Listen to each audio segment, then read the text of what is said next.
Gentlemen, start your engines. Okay, let's get into this. Thinking back to the mid-90s, VHS tapes were king, the fashion was something else. Yeah.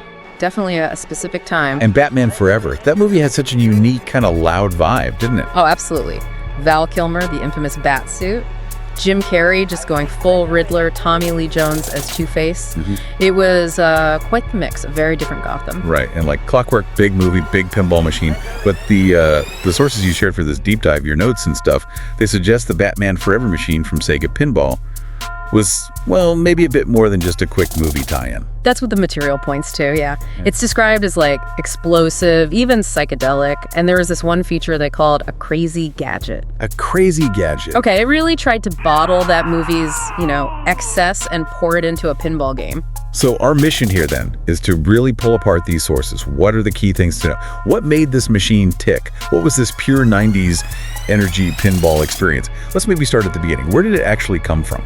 Okay, so this dive into Gotham comes courtesy of SEGA Pinball. SEGA, right. And it hit the scene in June 1995. The timing was deliberate right as the movie was launching worldwide. Get it out there for the premiere buzz. Yeah. SEGA Pinball was definitely a name back then. Who were the designers on this one? The sources named Joe Kaminko and Orenday.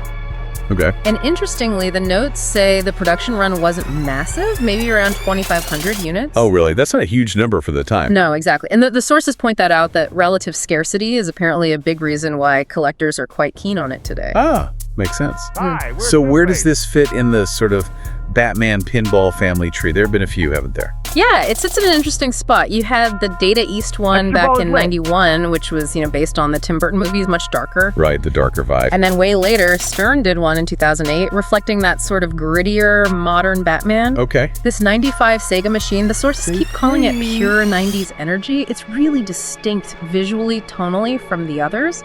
That phrase keeps popping up. Pure 90s energy. What specifically does the source material say looked or sounded 90s about it? Well, mentions of green lights everywhere, a very techno soundtrack, these automatic cannons on the playfield. Yeah, okay. Yeah, and just overall, a really busy, almost overwhelming design. It wasn't going for subtle. It was kind of a sensory assault, very much of that specific pop culture moment. Okay, I think I'm getting the picture. Context, aesthetic, check. But what's it actually like to play? You step up to this machine. What do you see? What do you do? So the playfield itself, the sources describe it as a kind of Gothic playground. Gothic playground, I like that. Yeah. It's got two main curved ramps, some fast loops you can hit, even these clear, transparent tunnels the ball travels through. Cool. But the absolute centerpiece, the thing everyone talks about according to the notes, is the glorious Batwing cannon. The crazy gadget. Okay, tell me more. What is this Batwing cannon? What's the deal? Right. This is where it gets really unique. The sources explain it's an automatic launcher, right? But it's mounted high up on the playfield. Okay. And it doesn't just shoot the ball. It rotates. It aims like a little turret. It aims. You control it. Well, when a ball gets loaded into it, you get to choose which target on the playfield you want to shoot it at, which is, pretty unusual for pinball. Whoa, okay. So you've got this tactical aiming element. That must change things up quite a bit. Fundamentally, yeah. For certain parts of the game, the sources compare it a bit to the cannon on the Terminator 2 machine, which people might remember. Ah, yeah, I know that one. And apparently, hitting multi-ball on Batman Forever, having balls fired out of this Batwing, maybe at targets you just aimed at, it's described as making you feel like you're right in the middle of some movie action scene. Just, chaotic but thrilling. It does sound intense. Yeah. So, beyond the Batwing, what other gameplay stuff do the sources mention? Modes? Difficulty? Well, it's got your standard multi-ball, often started by the Batwing, actually. And there are several distinct missions, all themed around the movie villains, taking down Riddler, Two-Face. There's even one to rescue Chase Meridian, Val Kilmer's love interest. And Nicole Kidman. Exactly. Yeah. And then for the really good players, there's a final wizard mode. Difficulty-wise, the sources seem to rate it medium to high, meaning probably easy enough to walk up and have some fun, get the basics. But to really score well, see everything, takes practice, takes skill. Gotcha. And the general feel of the game when you're not aiming the Batwing, how's the flow? The sources say it's generally pretty fast, quite fluid, good connections between the ramps and the other main shots.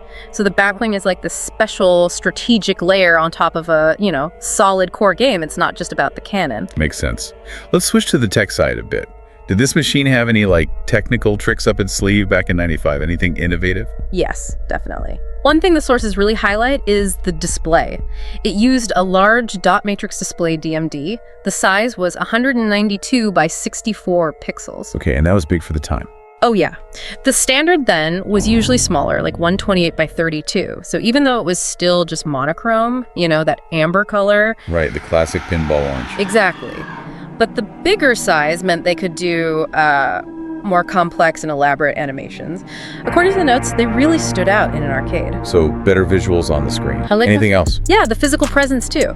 It apparently had this illuminated topper sitting on the very top of the back box that shot green light downwards onto the machine. Oh, cool. Like mood lighting. Kind of. It gave it this really imposing look, especially if it was lined up with other games. Made it stand out. And the sound. Did the audio match that 90s aesthetic too? Oh, for sure. The sources describe the music as techno-industrial. Techno-industrial, okay. Plus, you had digitized voice clips of the characters taken straight from the movie audio and sound effects from the film too. It all added up to that, loud, action-packed feeling. It sounds like all these elements together, the art, the lights, the sound, the canon, led the sources to call the look visual madness. That's strong phrasing. Why madness? Well, because the descriptions paint a picture of just intensity. The art is apparently crammed onto every available space, neon colors flashing, those translucent ramps letting you see the ball inside, and then that big rotating Batwing cannon just dominating the view. It looks almost like something ripped out of a SEGA arcade video game from that era, not just a pinball. Right. It's an aesthetic, the sources say, that you might love or you might hate, but you definitely won't ignore it. It screams for attention. So yeah, pulling all these threads together, this machine really sounds like it could only have existed in that specific mid-90s moment. It absolutely feels that way from the descriptions. Noisy, flashy, definitely exaggerated, just like the movie it came from, really. But, and this is important, the sources also stress that underneath all that flash, it was apparently fun to play. It felt original with that cannon gimmick. And it did have those genuine technical advances, like the bigger DMD. Okay, so the crucial question then, for you listening right now. Yeah. Based on these sources, is the Batman Forever Pinball actually worth tracking down and playing today? Based on everything we've discussed from the material, yeah, the consensus seems to be a solid yes. Why? Well, the reasons given are the gameplay itself is apparently solid, that Batwing cannon is a truly unique feature you don't see often, and honestly, just because it is such a perfect playable time capsule, it just shouts 90s at you from every angle. And how does it stack up against other superhero pinball machines, generally speaking? The sources kind of position it as maybe not the deepest game in terms of complex rules or strategy compared to some other superhero pins out there. Okay. But definitely one of the most memorable, that loud personality, that crazy cannon, they make it stick in your mind if you happen to see one out there. Give it a try. Yeah, definitely. Load up a ball, take aim with the Batwing, and, save Gotham. The very, very 90s version of Gotham. So here's something to chew on as we wrap up. Think about how those really specific physical features, like that Batwing cannon, something you just couldn't replicate the feel of in a purely digital game, how those unique physical elements were so central to defining the experience and the memory of pinball machines from that particular time. It's that tactile interaction, isn't it? Exactly. That physical thing makes a huge difference. Well, thanks for joining us on this deep dive into the Batman Forever pinball machine. Hope you found this look back at a slice of 90s arcade culture interesting. Yeah, it was definitely fun digging into this one, a real product of its time. If you enjoyed this, maybe share it with a friend who remembers the 90s fondly. Yeah. And be sure to subscribe so you don't miss our next deep dive.